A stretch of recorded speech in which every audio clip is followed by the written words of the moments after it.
Stand at the base of the Carpathian Mountains today, specifically on the winding asphalt ribbon of National Road 73, and you will bear witness to a modern empire of plastic. The air in this valley does not smell of ancient pine, rusted iron, or spilled blood. It smells of diesel exhaust from idling engines, burnt sugar, and cheap sweat. A chaotic, writhing mass of humanity chokes the narrow pass. They pour out of air-conditioned tour buses by the thousands, a relentless tide of consumers clutching synthetic vampire fangs and wearing factory-printed shirts dripping with cartoon gore. They form a mile-long queue, moving with the sluggish obedience of cattle, their necks craned upward, the lenses of their smartphones trained on the dramatic limestone cliff jutting into the sky above them. They are looking at Bran Castle, and they are staring at it because they share a profound global delusion. Interrogate anyone in that suffocating line about what they are waiting to see, and the answer will be an unwavering, unanimous chorus. They will tell you this is the lair of the ultimate apex predator, the gothic cathedral of nightmares, the ancestral home of Vlad the Impaler, the birthplace of Bram Stoker's immortal Dracula. They genuinely believe they are about to step into the shadow of an aristocratic monster, eager to brush their trembling fingertips against the very stones where a blood-drinking nobleman plotted the terror of Transylvania. They are entirely, unequivocally wrong. Bram Stoker, a sickly Irish theatre manager who penned the novel, never set foot in Romania. He never breathed the air of this mountain pass. He saw a mere sketch of a generic fortress in a book and stole the geography. And Vlad the Impaler, the historical warlord who supposedly haunts these dark halls, he despised this place. He did not live here. He did not build it. His actual residence, the fortress of Poenari, lies in absolute, forgotten ruins miles away, utterly ignored by the masses. The magnificent structure these thousands of tourists are paying exorbitant fees to enter was never designed as a temple of Gothic horror. It was, for the vast majority of its 600-year existence, the medieval equivalent of a freezing, miserable toll booth. It was a highly militarized tax collection office designed to squeeze copper and silver from exhausted merchants. There is no Gothic romance here. There is only the grim, bureaucratic machinery of border control and the pathetic, enduring human desire to overwrite a mundane reality with a highly profitable lie. To understand the profound tragedy of Bran Castle, we must look not to the pages of a Victorian horror novel, but to the 6 centuries of crushing, unending bureaucracy that defined its actual existence from the moment the first stone was mortared upon this jagged crag in 1377 by the Saxons of Kronstadt, to the sterile, flashing cameras of the present day. This structure has served as a mirror reflecting our deepest psychological inadequacies. We are fundamentally terrified of historical insignificance. As a species, we possess a desperate, clawing need for the past to be grand, terrifying, and profoundly meaningful. But the architecture of human history is rarely built by glamorous monsters. It is built by bored men, freezing in the dark, counting coppers, and watching shifting borders. For hundreds of years, this fortress was exactly that, a glorified, miserable toll house suspended between rival empires. It was a theatre of ledgers, tariffs, and shivering guards choking a vital mountain pass. But humanity cannot accept a mundane past. A medieval tax collector does not stir the soul. A customs checkpoint does not inspire awe. So, we overwrite the truth. We invent the vampire because the vampire is a comforting lie. A blood-drinking immortal operates by recognizable rules. He fears the scent of garlic. He burns in the morning sunlight. He recoils from the geometry of a cross. He makes the darkness comprehensible and controllable. The actual breathing history of Bran Castle, the random slaughter of merchants, the lonely descent into irrelevance, the violent expropriation by political regimes operates with no rules, no justice, and no grand narrative. We painted a monster over this fortress because we are too cowardly to face the cold, empty silence of the real past. Chapter 1. The Bloody Tollbooth, 1377, 1400s. Before there was a castle, there was only the stone and the wind. Long before the tourist buses arrived, the Rucar-Bran Pass was an agonizing, jagged wound carved through the southern Carpathian mountains. It was a miserable, treacherous corridor of dense pine and plunging ravines, but it was also a vital artery of survival. Geography dictated destiny. This narrow gorge was one of the few traversable routes connecting the sprawling plains of Wallachia in the south to the wealthy, fortified towns of Transylvania in the north. Where geography creates a choke point, human beings invariably build a gate, and where there is a gate, there is a toll to be extracted. The first men to attempt to subjugate this rock were the Teutonic Knights in 1212. They dragged timber up the 60-meter limestone precipice and erected a rudimentary wooden fortress named Dietrichstein. They shivered in the dark, prayed to a distant god, and tried to hold the line against the unknown. Their arrogance was brief. 3 decades later, the Mongol invasion swept through the pass like a scythe. The wooden fort was torched, the knights were slaughtered or scattered, and the mountain reclaimed the silence. The earth drank their blood and immediately forgot them. For over a century, the cliff stood bare. The structure that commands the cliff today was born not from the fever dream of a mad architect, but from the cold, calculated terror of medieval capitalists. By the late 14th century, the Saxon merchants of Kronstadt, the city known today as Brasov, were growing exceedingly wealthy, and therefore exceedingly paranoid. They dominated the trade routes. They moved Oriental silks, Greek wines, Wallachian cattle, wax, honey, and human slaves across the continent. But their merchant caravans were being bled dry in the unpoliced mountain passes by bandits, and worse, they could feel the distant, seismic tremors of the expanding Ottoman Empire to the south. On the 19th of November, 1377, King Louis I of Hungary issued a stark transactional document. He granted the Saxons of Kronstadt the privilege of building a stone fortress on the steep cliff of Bran. He did not fund it. He did not send royal masons. He essentially told the terrified merchants, if you want to protect your gold, build your own wall. And so, they did. At their own immense physical and financial cost, they hauled thousands of tons of river stone, brick, and heavy oak up a near vertical incline. There was no romance in this construction. It was an act of brutal, desperate labour. Men shattered their spines and crushed their hands to bind these walls together with mortar. They were not building a palace, they were building an offensive weapon of stone. Look closely at the original architecture of Bran Castle. Ignore the whimsical towers added centuries later. Look at the foundation. It is an exercise in the geometry of paranoia. The outer walls are suffocatingly thick, designed to absorb the kinetic shock of siege engines. The windows are not grand, sweeping arches meant to frame the sunset. They are narrow, hostile slits, just wide enough to loose a crossbow bolt, and nothing more. The castle was fused directly into the bedrock, an organic, parasitic extension of the cliff itself. Its primary function was absolute, unblinking surveillance. At the base of the rock sat the Vama, the customs house.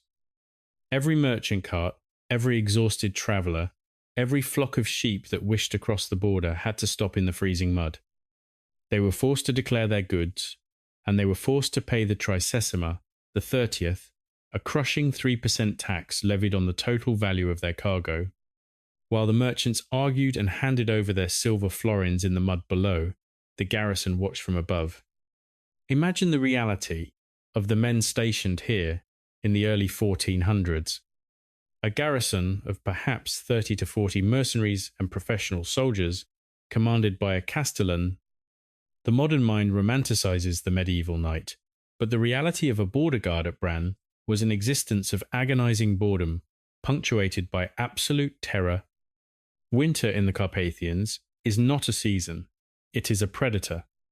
For 6 months of the year, the gorge is plunged into a brutal, sub-zero freeze.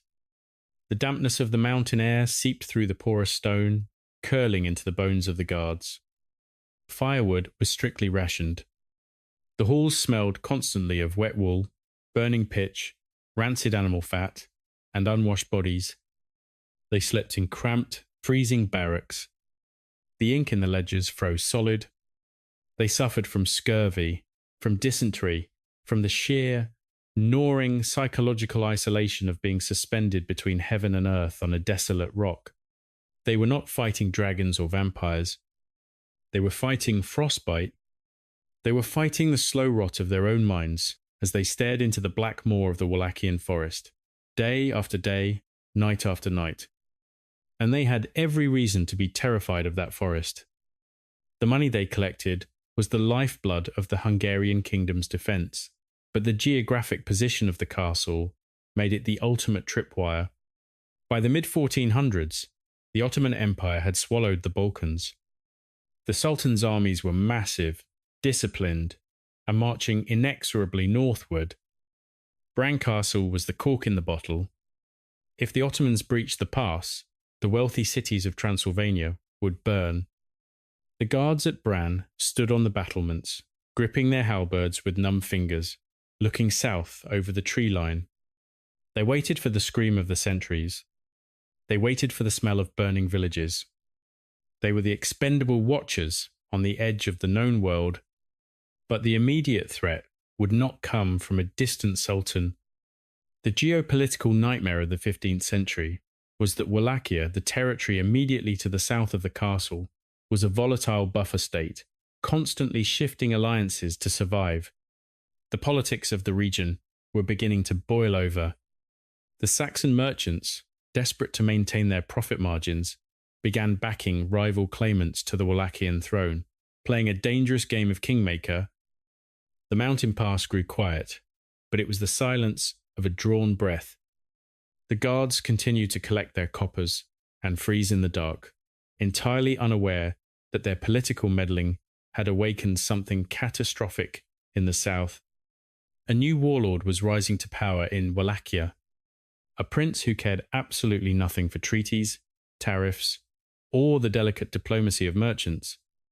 A prince who understood only the brutal, agonizing mathematics of absolute terror. The ledgers of Bran Castle were about to be balanced in blood. Chapter 2. The Vlad Paradox and the Hungarian Cage. Mid-1400s, 1800s. We must now address the phantom in the room, the ghost who was never there. The entire modern economy of this mountain pass hinges on a single, intoxicating syllable, Vlad. Vlad Dracula, Vlad Jepish, the Impaler. The man whose patronymic title, Dracula, meaning either son of the dragon or son of the devil, depending on which side of the Carpathian Mountains you were standing, would eventually be corrupted into the most lucrative horror franchise in human history. The tourists who swarm the courtyard of Bran Castle today are seeking the residual, psychic imprint of a monster.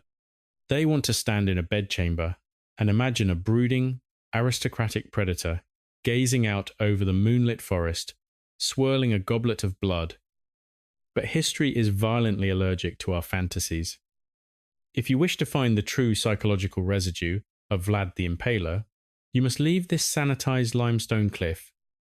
You must travel miles away to the Argesh River Valley, climb 1,400 concrete steps into the suffocating wilderness, and stand before the shattered, crumbling ruins of Poenari Castle.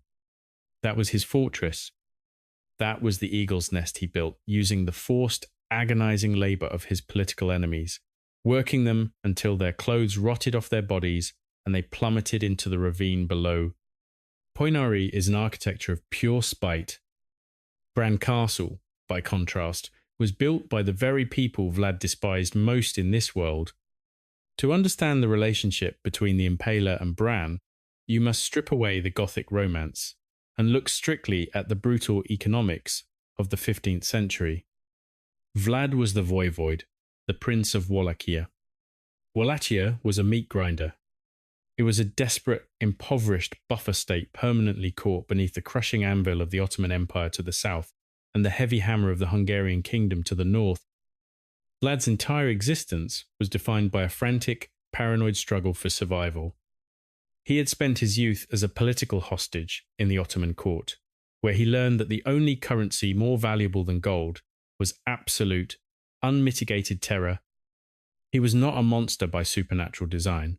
He was a warlord operating in a geopolitical landscape that demanded psychological warfare. To fund his armies, to build his defences, and to maintain his fragile grip on power, Vlad needed wealth. And the wealth in this region belonged entirely to the Saxon merchants of Kronstadt, modern-day Brasov. These were the men who owned the tollbooth at Bran. These were the men who controlled the trade routes, who hoarded the silver, and who continually meddled in Wallachian politics, funding rival claimants to Vlad's throne whenever his taxes became too burdensome for their profit margins. The Saxons of Kronstadt did not view Vlad as a vampire. They viewed him as a catastrophic disruption to their supply chains. And Vlad did not view the Saxons as prey. He viewed them as treasonous, greedy parasites who were bleeding his country dry from the safety of their fortified walls. The conflict between them was not a matter of shadows and bats. It was a matter of fire and wood. In the spring of 1459, the tension snapped. Vlad did not come to Bran Castle to sleep in a velvet-draped bed. He came through the mountain pass with an army, bypassing the miserable toll house entirely, his eyes set firmly on the wealthy city of Brasov itself. It was St. Bartholomew's Day. The suburbs of the city were crowded with merchants, peasants, and traders. Vlad's cavalry descended without warning. The historical record here requires no embellishment from a Victorian novelist, because the reality is far more nauseating. The Wallachian forces sacked the outskirts of the city. They torched the grain reserves. They burned the chapel of St. Bartholomew to the ground. And then Vlad executed his signature calculus of terror. He ordered the capture of dozens, perhaps hundreds, of the Saxon merchants and their families. He dragged them to the base of Tampa Hill, right outside the city walls, so that the surviving elites of Brasov could watch from their battlements. He ordered the timber of the surrounding forests to be stripped, sharpened, and greased. The Impaler created a forest of human agony. He raised a grotesque, rotting orchard of impaled victims, leaving them to die over a period of days in the freezing spring air. Contemporary accounts describe him dining among the dying, not to drink their blood, but simply to send an unequivocal, horrific diplomatic message. Stop funding my enemies. Stop choking my borders. I am the absolute master of this geography. He was a master of terror, yes, but he was a failure of a politician. The tragedy of Vlad Impaler is that terror is unsustainable. You cannot build a stable state purely on a foundation of sharpened stakes. By 1462, his relentless wars against the Ottomans, combined with his alienation of the wealthy Saxon merchants, had left him isolated and bankrupt.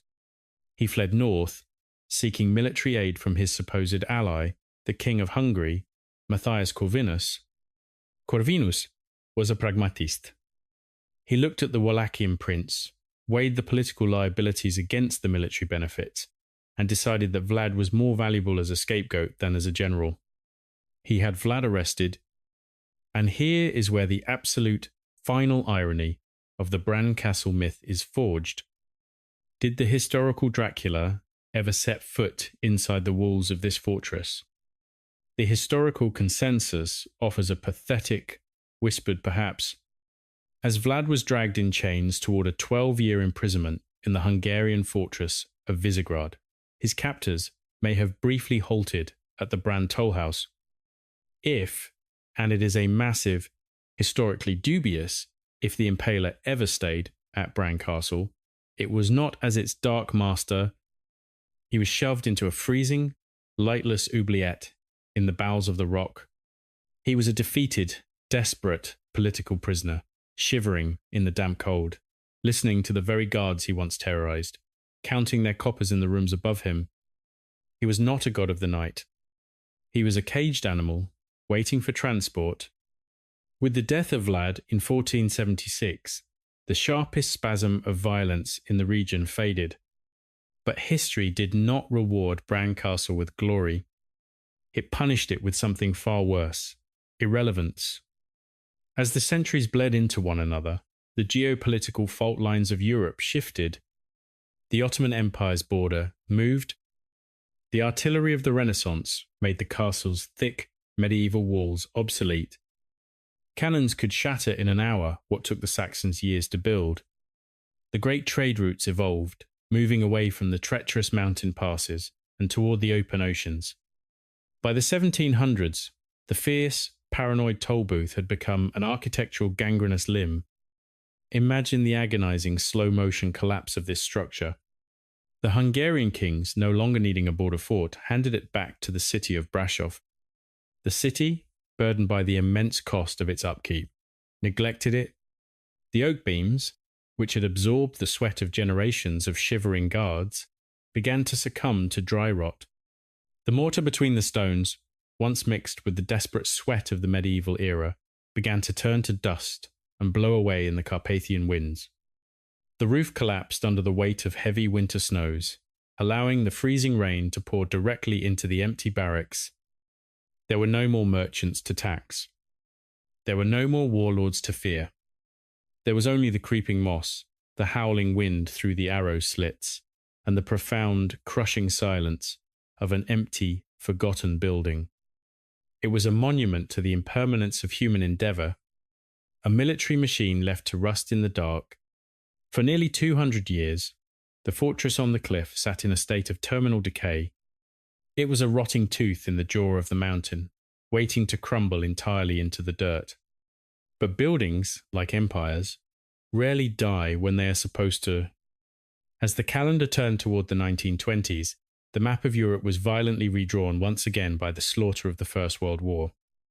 The region of Transylvania was handed over to a new nation, and the ruined, forgotten toll house was about to experience a resurrection so profoundly bizarre, so detached from its bloody, bureaucratic origins, that it borders on the surreal. The stones that once echoed with the screams of impaled merchants and the clink of stolen silver were about to be draped in silk, flooded with electricity, and subjected to the overwhelming, melancholic depression of a vastly different kind of royalty. The warlords were gone. The Queen was coming. Chapter 3. The Golden Cage of a Melancholy Queen, 1920, 1938. The map of Europe was effectively fed through a shredder in the aftermath of the First World War. Empires that had stood for centuries dissolved into ash and ink. The Austro-Hungarian hegemony shattered, and the resulting geopolitical earthquake codified in the Treaty of Trianon in 1920 pushed the borders of Romania outward, swallowing the region of Transylvania whole. Suddenly, the city of Brasov found itself no longer a border town, but a municipality nestled securely within the interior of Greater Romania. And with this tectonic shift in borders, the rotting, ossified carcass of Bran Castle lost whatever microscopic shred of strategic relevance it still possessed. It was no longer a toll house. It was no longer a military outpost. It was simply a massive, dangerous pile of decaying masonry sitting on a cliff, an absolute financial liability for the city council. They needed to get rid of it. And so, on December 1st, 1920, the city council drafted a remarkably sycophantic letter. They offered the ruin, utterly free of charge, as a gift to the ruling monarch of this newly expanded kingdom, Queen Marie of Romania. To understand what happened next to this medieval slaughterhouse, you must understand the profound, suffocating, psychological isolation of the woman who inherited it. Queen Marie was not a creature of the Balkans. She was born Marie of Edinburgh, a princess of the British royal family, the granddaughter of both Queen Victoria of England and Tsar Alexander II of Russia. She was raised in the damp, manicured, deeply ordered estates of Kent and the extravagant palaces of Malta. She was a woman of literature, of romantic poetry, of riding horses through gentle, rolling hills. At the age of 17, she was essentially sold by her family into a geopolitical marriage to Ferdinand, the Crown Prince of Romania. She was shipped across the continent and dropped into an inherently volatile, deeply foreign kingdom.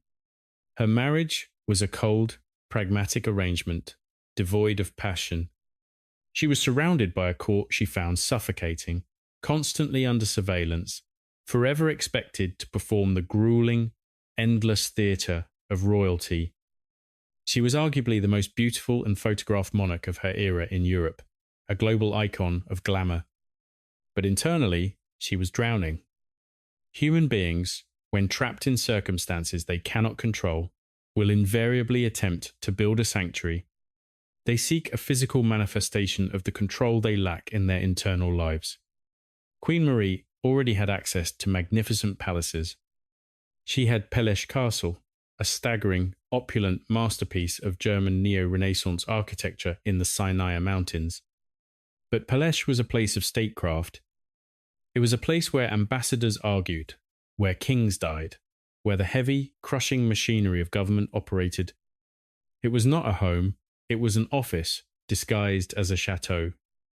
When Marie stood at the base of the cliff at Bran and looked up at the crumbling, hostile, brutalist walls of the forgotten toll house, she did not see a military ruin.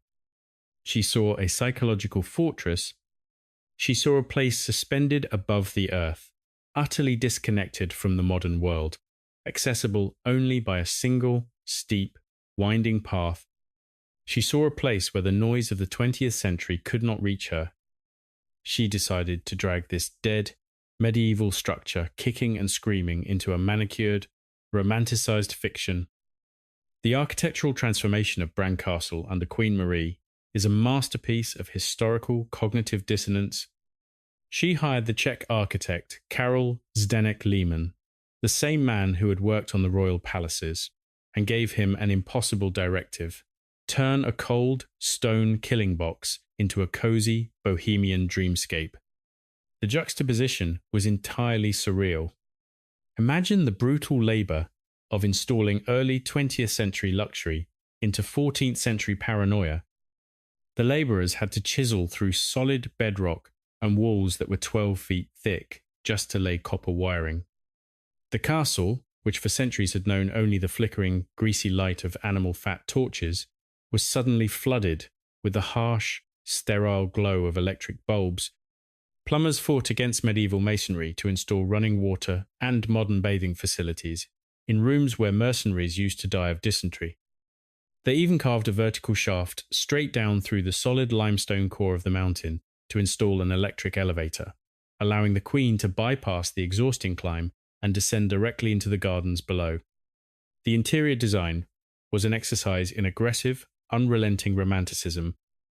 Marie systematically painted over the violent reality of the building.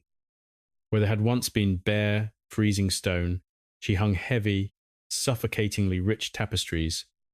She dragged in massive, intricately carved wooden furniture, wrought iron fixtures, and priceless icons.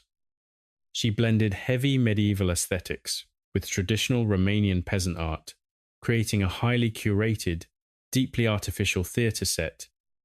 She softened the hostile geometry of the fortress. She expanded the narrow, paranoid arrow slits into wider windows, allowing the sunlight to pour into the dark stone corridors. She built a sprawling, idyllic terrace. But her most profound act of historical erasure happened at the base of the cliff. In the very dirt where the Saxon merchants had frozen in the mud paying their taxes, in the exact soil that had likely soaked up the blood of border skirmishes and political executions, Queen Marie planted a sprawling, manicured English park. She planted thousands of delicate roses. She built a traditional tea house. She installed swans in a tranquil pond. She took a geography of terror and forced it to become a geography of leisure.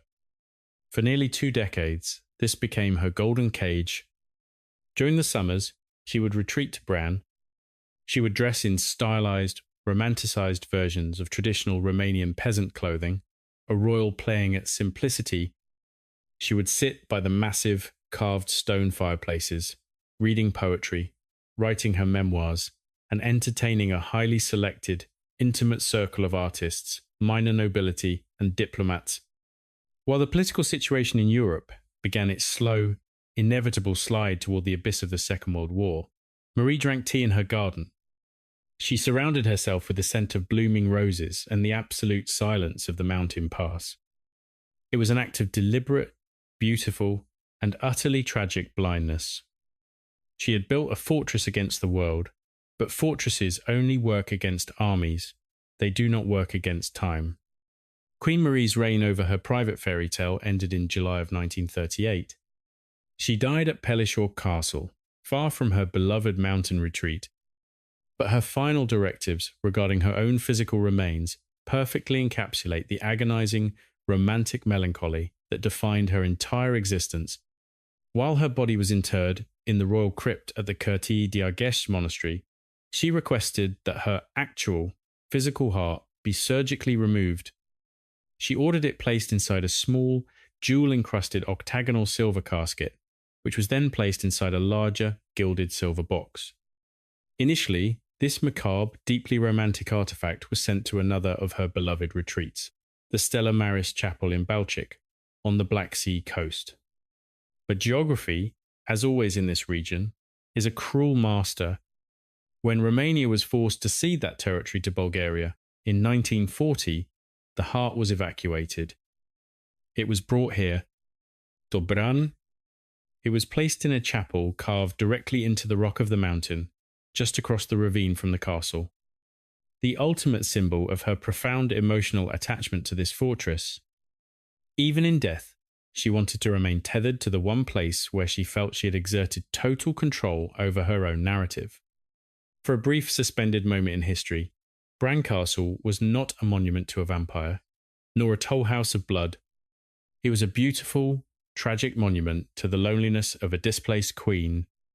But the fairy tale was over. The 1940s had arrived. The English roses she planted were about to be trampled under the heavy, mechanized boots of a geopolitical nightmare far worse than any medieval siege. The silver box containing her heart would not be allowed to rest in peace. The heavy wooden doors of her sanctuary were about to be kicked open by a regime that despised royalty, despised wealth, and intended to strip every ounce of warmth from the stones of Bran Castle, leaving it as a hollow, freezing shell once again. The red tide was coming, and it would bring an eviction notice for history itself. Chapter 4. The Eviction of History. 1948. Present. History does not always announce its arrival with the roar of artillery. Sometimes it arrives with the quiet, suffocating rustle of bureaucratic decrees. By the winter of 1947, the geopolitical tectonic plates of Eastern Europe had violently shifted once again. The Second World War had ended, but the shadow of the Soviet Union had fallen across Romania, plunging the nation into a totalitarian deep freeze. The fairy tale sanctuary that Queen Marie had meticulously carved into the limestone of the Carpathians was an ideological affront to the new regime. To the newly minted Romanian Communist Party, Bran Castle was not a romantic retreat. It was a grotesque monument to bourgeois decadence, a parasitic symbol of a monarchy that had to be surgically excised from the national consciousness. On December 30th, 1947, King Michael was forced to abdicate at gunpoint.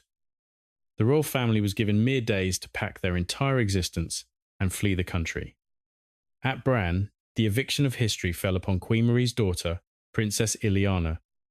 Consider the profound psychological whiplash of Ileana's reality. During the carnage of the Second World War, she had not used the castle as a gilded cage. She had transformed the village below into a hospital. She, a royal princess, had spent the war years knee-deep in the blood and trauma of shattered soldiers, treating the wounded, amputating limbs, and organizing relief efforts in the shadow of her mother's sanctuary. She had anchored her entire identity to the preservation of this valley. And then, in January of 1948, The state police arrived at the heavy oak doors. They did not care about the hospital. They did not care about the Queen's heart resting in the chapel across the ravine. They came with clipboards, inventories, and the absolute terrifying authority of the state. Ileana was expelled. She walked away from the fortress, crossed the border, and was entirely erased from the official narrative of her own country. What happens to a building when its soul is expropriated?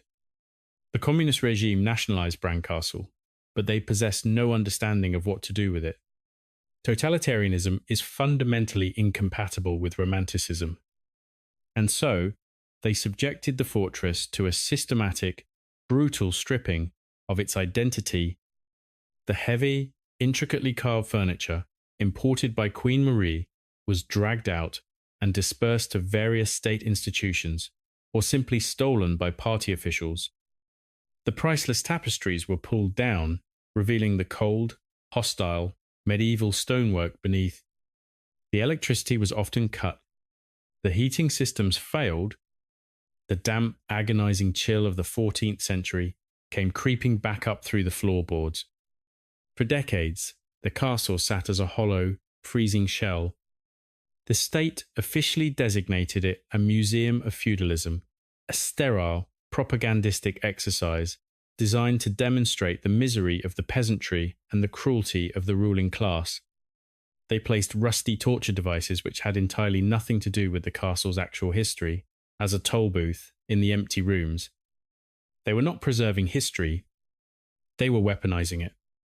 They had taken a military tax office, which had been turned into a royal sanctuary, and bastardized it into a stage play for communist ideology.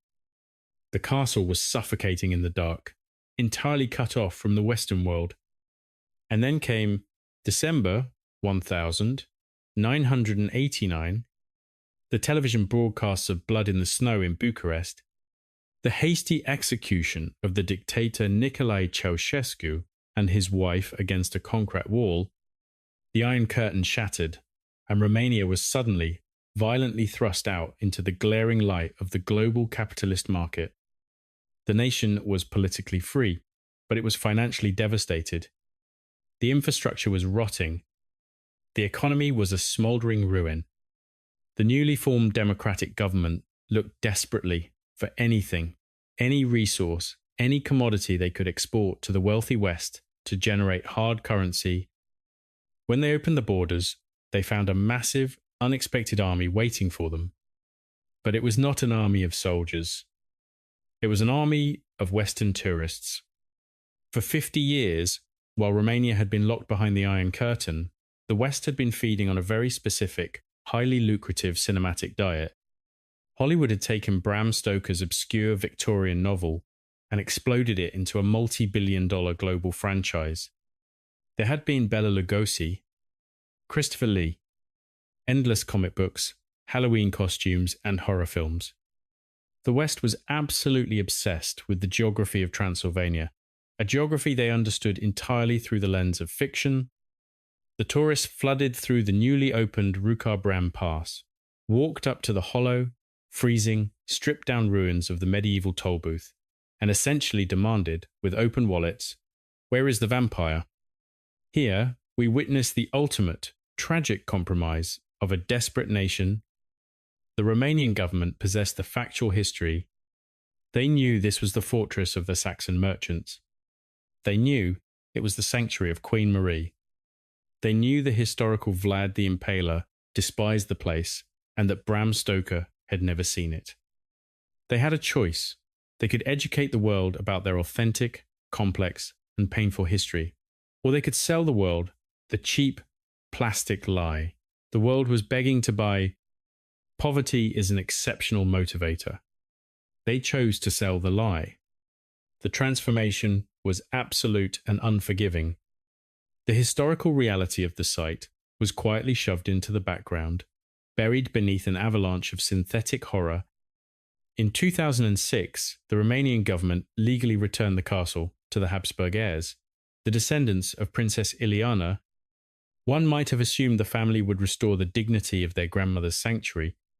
Instead, the commodification of the myth reached its terminal velocity The family realized that a royal residence sells hundreds of tickets, but a vampire's lair sells millions. Today, if you walk through those heavy oak doors, you are not walking into history. You are walking into a highly optimized, interactive gift shop. They have installed secret passages that lead to nothing but photo opportunities. They host massive, thumping Halloween parties in the courtyard, where European DJs blast electronic music against the 14th century stonework, and drunken tourists spill synthetic blood on the very dirt where Queen Marie once planted her English roses, and where medieval border guards once froze to death protecting their silver. There are rooms entirely dedicated to the myth of Stoker's Dracula, complete with Hollywood props, totally divorcing the building from its geographic reality. The air smells of cheap merchandise and spilled beer. This is the agonizing irony of time. Bran Castle survived the brutal kinetic shock of the Mongol invasion. It survived the relentless, terrifying expansion of the Ottoman Empire. It survived the absolute, crushing ideological weight of Soviet communism. It withstood fire, plague, and artillery. But it could not survive the Western wallet. It was ultimately conquered and defeated by a pair of plastic vampire fangs. Look at the structure today, bathed in artificial floodlights, churning out millions of euros a year in merchandise. It forces a deeply uncomfortable psychological question upon us. When a physical building is entirely emptied of its authentic memories, when its true past is intentionally suffocated to serve as a backdrop for a global cinematic fantasy, is it still a historical monument? Or is it merely a hollow, stone simulacrum, a corpse painted with makeup, performing a dance for the tourists who walk over its graves? To understand the ghost that haunts the Rucar-Bran Pass, we must step entirely outside of Romania. We must abandon the towering Carpathian mountains, turn our backs on the freezing winds of the gorge, and travel to a place utterly devoid of Gothic majesty, a dusty, quiet reading room in the British Museum in London, in the waning years of the 19th century. Here sits the architect of the great delusion, Bram Stoker. The man who would eventually overwrite 600 years of Eastern European history was not an explorer. He was not a warrior, nor a historian, nor an adventurer. He was a deeply stressed, chronically overworked theatre manager for the Lyceum Theatre. He was a man suffocating under the demands of his brilliant, overbearing employer, the actor Henry Irving. Stoker's reality was defined by ledger books, ticket sales, and the frantic logistics of late Victorian stagecraft. When he sat down to write what would become the most resilient horror novel in the English language, he was not attempting to capture the truth of a foreign land. He was engineering a commercial product. He was attempting to build a monster that would sell. Stoker's research was the definition of superficial. He never travelled further east than the manicured streets of Vienna. He synthesized his masterpiece from a patchwork of library books, travelogues he had skimmed, and conversations with an eccentric Hungarian writer named Armin Vambery. The infection of Bran Castle began with a linguistic accident. Stoker originally intended to call his villain Count Wampir, a profoundly uninspired moniker, but while browsing through a book by William Wilkinson on the principalities of Wallachia and Moldavia, he stumbled across a footnote containing a single, electrifying word, Dracula. The footnote incorrectly translated the word as devil. In reality, it was a patronymic title belonging to the house of Draculesti, meaning son of the dragon. But Stoker was not interested in etymology or the complex dynastic struggles of the 15th century. He was interested in the acoustics of the word Dracula. It sounded ancient. It sounded aristocratic. It sounded predatory. He stripped the name from its historical context, divorced it entirely from the actual political prisoner who once shivered in a Hungarian cell, and pinned it to his fictional, blood-drinking aristocrat. And then he needed a stage for his monster. He chose Transylvania for the same reason he chose the name. It possessed an exotic, terrifying resonance to the Victorian ear. The literal translation beyond the forest offered a psychological boundary line between the rational, industrialized West and the superstitious, untamed East. He read descriptions of the jagged Carpathian peaks and saw a crude, generic illustration of a medieval castle perched precariously on a sheer rock face. That was the entirety of the connection, a superficial, aesthetic match. The architecture of Bran Castle fit the visual requirements of a Gothic lair, and so, the theatre manager from Dublin casually drafted the fortress into his fiction, entirely oblivious to the freezing guards, the impaled merchants, and the desperate toll collectors, whose ghosts he was unceremoniously evicting. But the literary genesis of the novel does not explain its absolute, terrifying endurance. To understand why millions of people eagerly discard the factual history of this building in favour of a Victorian theatre manager's fantasy, we must perform an autopsy on human psychology. Why do we prefer the vampire? The answer lies in our fundamental neurological inability to process the true nature of historical trauma. As a species, we are deeply unsettled by chaos. We are terrified by the concept of suffering that lacks a narrative purpose. Consider the authentic, breathing history of Bran Castle. It is an excruciating chronicle of random, systemic misery. A Saxon merchant, freezing to death in the mud while attempting to protect his cargo from a corrupt tax collector. A garrison of illiterate teenagers dying of scurvy in the dark, watching the tree line for an invading army that might or might not appear. A profoundly depressed, isolated queen trying to build a garden over a slaughterhouse, only for her daughter to be evicted at gunpoint by a totalitarian bureaucracy decades later. These events are terrifying because they are uncontrollable. They are the result of geopolitical tectonic plates grinding together, crushing the individuals caught in between. There is no central antagonist to defeat. There is no singular evil to vanquish. There is only the slow, crushing, indifferent weight of time, economics, and political machinery. You cannot reason with a plague. You cannot negotiate with a Soviet decree. The human mind recoils from this kind of reality. We crave personification.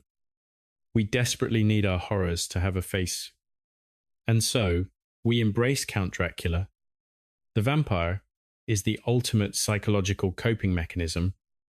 He condenses the vast, unmanageable terrors of mortality, disease, and exploitation into a single, elegant, aristocratic figure. More importantly, the vampire operates by a strict, observable set of rules. This is the crux of his appeal. A monster with rules is a monster that can be managed. The vampire cannot enter your home unless explicitly invited. He recoils from the geometry of a crucifix. He is repelled by the scent of garlic. He is paralyzed by the light of the sun. He can be permanently neutralized by a wooden stake driven through the heart. These rules offer a profound, subconscious comfort to the human brain. They present the illusion of agency. They tell us that if we simply possess the correct tools, the right knowledge, and the necessary moral fortitude, the darkness can be defeated. Compare this to the actual history of the castle. What is the equivalent defense against the reality of the 15th century? You cannot hold a crucifix up to a charging Ottoman cavalry. You cannot hang garlic in the window to ward off dry rot and institutional irrelevance. You cannot drive a wooden stake through the heart of the Communist Party. The real history of Bran Castle is a story of absolute human powerlessness. We choose the vampire because the vampire makes us feel safe. Once a psychological coping mechanism is widely adopted, it inevitably becomes a commodity. The myth of Dracula ceased to be a simple literary diversion and metastasized into a staggering economic engine. The tourists who clog the narrow corridors of Bran Castle today are not participating in a historical exploration. They are engaging in a highly orchestrated transaction of sanitized fear. They are purchasing a controlled dose of adrenaline. The myth has completely severed the building from its geographic and chronological reality, the fortress is no longer a structure of stone and mortar. It is a blank projection screen onto which the West beams its own collective anxieties and cinematic fantasies. The tragic reality is that the vampire is a parasite. When a myth becomes this dominant, this profitable, it behaves exactly like the monster it portrays. It drains the lifeblood from its host. The authentic memories of Bran Castle, the complex, painful, deeply human experiences of the men and women who actually lived, suffered, and died within those walls have been exsanguinated. Think of the sheer, staggering arrogance of the modern era. We walk through rooms built by the sweat and fractured bones of terrified medieval labourers, and we look for the shadow of a fictional bat. We stand on the very terraces where a displaced, lonely queen sought refuge from a crumbling Europe, and we purchase plastic fangs manufactured in a factory a continent away. The autopsy of the myth reveals a fatal diagnosis for the truth. We have not simply misunderstood the history of Bran Castle, we have actively, aggressively murdered it. We murdered it because the truth was too boring, too chaotic, and too deeply depressing to monetize. We murdered the Saxon guards, we murdered the memory of the Wallachian merchants, and we murdered the melancholy of Queen Marie, all to make room for a Victorian ghost. The ultimate terror of Bran Castle is not that it is haunted by a monster. The terror is that we, the living, are the ones who erased the dead. The sun eventually sets, even on a global commodity. Stand in the Rucar-Bran pass at dusk, long after the final tour bus has exhaled its heavy diesel fumes and descended back down the mountain. Watch the exhausted vendors pull the metal security shutters down over their stalls, locking away the plastic fangs, the synthetic blood, and the cheap, mass-produced merchandise. The chaotic, writhing swarm of the afternoon slowly dissipates, leaving behind only the cold, biting wind of the Carpathians and the trash overflowing in the concrete receptacles. When the artificial floodlights finally click off, the limestone cliff is swallowed entirely by the shadows, and Bran Castle returns to the terrifying, absolute silence it was born into 6 centuries ago. In the dark, stripped of the noise and the flashing cameras, the true scale of the tragedy becomes undeniable. The millions of visitors who cheerfully marched up those steep stone steps today did not realize they were participating in a profound, collective desecration. They walked directly over the invisible graves of the illiterate, freezing guards who bled out on those rocks, defending a medieval border. They trampled the ghosts of the Saxon merchants who were slaughtered for their silver.